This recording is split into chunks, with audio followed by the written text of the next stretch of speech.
Hey everyone, it's Jason Dunn from Digital Home Thoughts, and this is my follow-up video to my unboxing of the HP HDX X18. That's the full name of the unit, and this is my actual review of it. So I've had a few weeks to play around with it, test it, run it through some benchmarks, and overall I've actually been quite impressed with the unit. The best thing by far about this gorgeous laptop is the screen right here. 1920 by 1080, 16 by 9 aspect ratio. It's really nice, really gorgeous, just a fantastic screen. And certainly, given the sheer size of this notebook, you definitely would want to be able to take advantage of that screen. So this notebook is obviously not very portable. It's big, it's heavy, it's not the kind of thing you're going to be taking with you on a plane. But if you're going to college, or you have a room and you want to actually use this as your television or whatever to watch media content, the screen definitely delivers.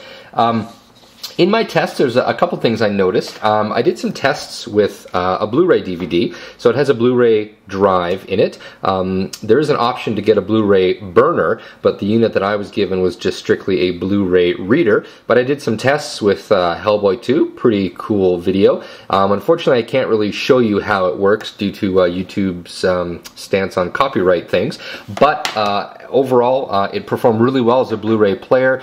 In terms of the screen, blacks were a little bit gray, which was a little bit surprising given how well the screen, renders everything else. But again, it's not really fair to compare a screen like this to, a plasma TV or anything like that. The battery life, as you can probably imagine with a screen that's this big, the battery life was an hour and 26 minutes, and that is with me cranking up the brightness all the way. And yeah, so basically you're going to you're not really going to get through a movie. But again, this isn't the kind of thing that you're going to bring with you on a plane, so I don't really view that as a very significant downfall. Now, in terms of added software, I got to tip my hat to HP. They actually did a pretty good job of not really junking up the machine, with too much software. I'll zoom in here on the add remove programs. It does come with a fair amount of software, but the only things that I really thought, that were kind of worthless that I actually uninstalled was the Norton Internet Security. Again, I prefer to use my own AV solution, or in my instance I actually don't use antivirus software, but that's a topic for another video probably. There was a Yahoo toolbar that I could do without, and the Sling Player quick play software. Everything else on here is pretty good. There's some full versions of CyberLink software. There's some HP imaging software. There's Movie Auto Producer 6.1, which is a really cool program, and a couple other CyberLink programs. So everything on here is actually quite good. There was no trial versions of software, and although I should maybe just double check here. I forgot to check if HP did the incredibly irritating thing with the Wild Tangent games. Okay, yeah, they actually did not. A lot of other HP laptops I've looked at have had this Wild Tangent Java stuff on there, and it takes 31 clicks to remove because you have to uninstall each game one at a time, and it's just incredibly painful and frustrating. So HP did not do that, so a good job on them for that. Now, if you're a benchmarking person and you want to know how this laptop benchmarked, I'm just going to rattle off a few benchmarks here, and you can pause it on the screen if you want to check it out. But I ran PCMark Vantage, so that's the PCMark Vista benchmarking suite. The PC Mark suite, it got 3,862 PC marks. It got 2,536 PC marks on the memory suite. On the TV and movie suite, it got 2,363. On the gaming suite, it got 3,488. On the music suite, it got 3,300. 76. The communication suite was 3,955. The productivity suite was 3,591, and the hard drive test suite was 2,946. So again, you can check out PCMark Vantage for yourself, maybe benchmark your own laptop or desktop, and then compare those numbers to get a feel for what this laptop is performance-wise. A couple of the other things that I wasn't too fond of, the touchpad down here, it's really nice and it's really big. I found it to be really sluggish and not very sensitive. Like for short motions, like if you were moving your cursor, onto a particular button, I found that a lot of the time it was actually missing my movement. I cranked up the sensitivity, which actually helped quite a bit, but it's pretty weird that HP had the default being so kind of weird. Wasn't really too impressed with that, but again, pretty easy to fix, so can't complain too much. The GeForce 9600 GT, so this is the video card that is actually in this unit. I'm going to zoom in, and we're just going to take a quick look at the system rating here.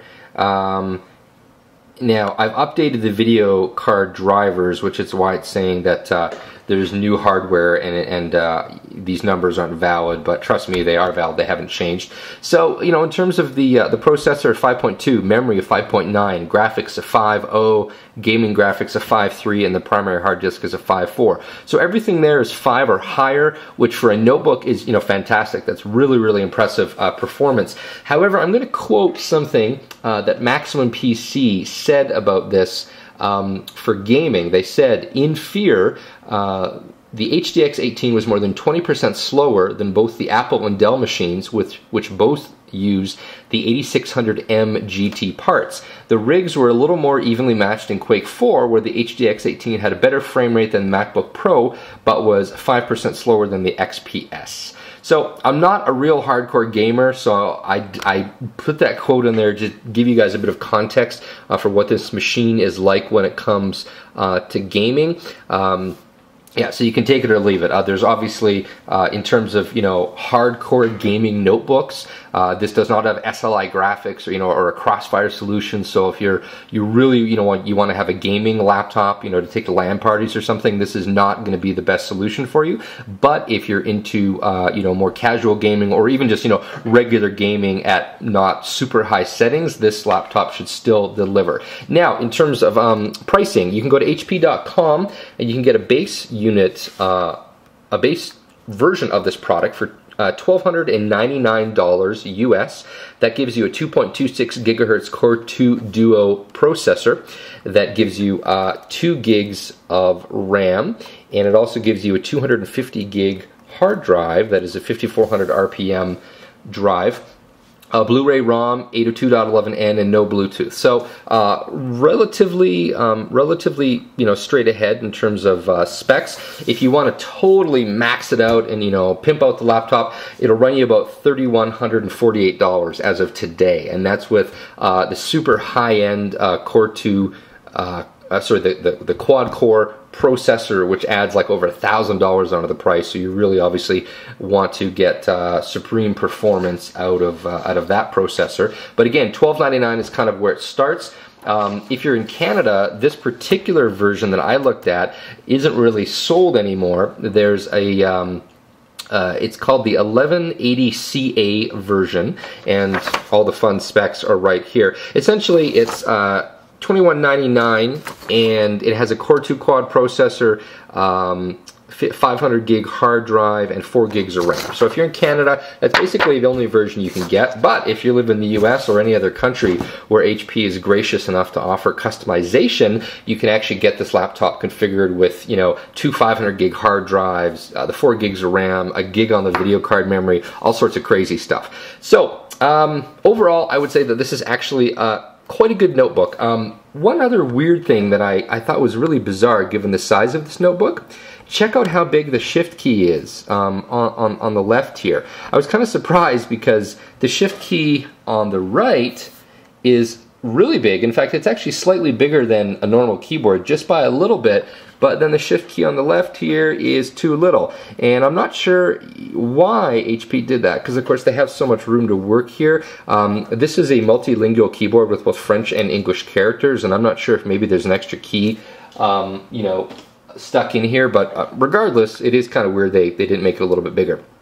At any rate, I would say this notebook is actually quite a good buy if you want to have something that is really big and really powerful, and you can put up, you know, with the weight. It's not going to be overly portable, but if you're looking for a good, solid performing notebook, and especially if you get a Core 2 quad in there, this would be great at, you know, rendering video and ripping DVDs and all sorts of stuff. And of course, as a media entertainment machine, it's you know, super high caliber, because it has Windows Vista Home Premium on it, which of course includes the Windows Media Center interface that I'm actually booting up right here. So performance inside the Windows Media interface was really fluid, of course, because it has a good video card and a decent processor. You know, so again, if you were in like a college dorm or a small apartment or something, and you maybe didn't actually have a separate TV, an 18-inch, you know, 18.4-inch widescreen is actually a pretty decent size. And I do want to also mention the speaker system, because that's actually something that's pretty decent on this. I'm going to, this is a song done by a friend of mine who DJs under the name Chris Sparks, and I'm just going to let you listen to the sound system for a moment.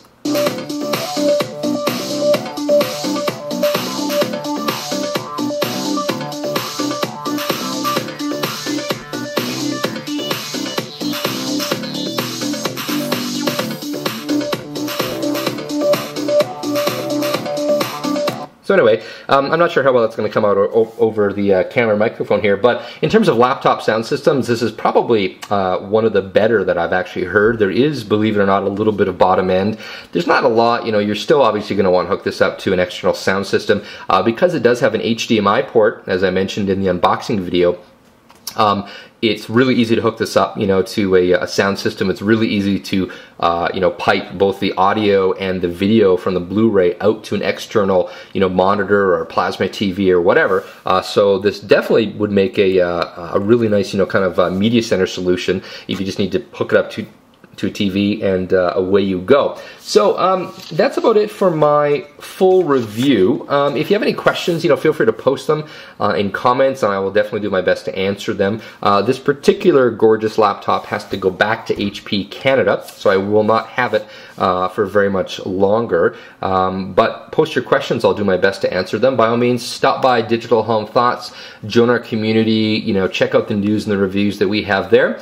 And that's about it. So this has been Jason Dunn from Digital Home Thoughts. Thanks for watching.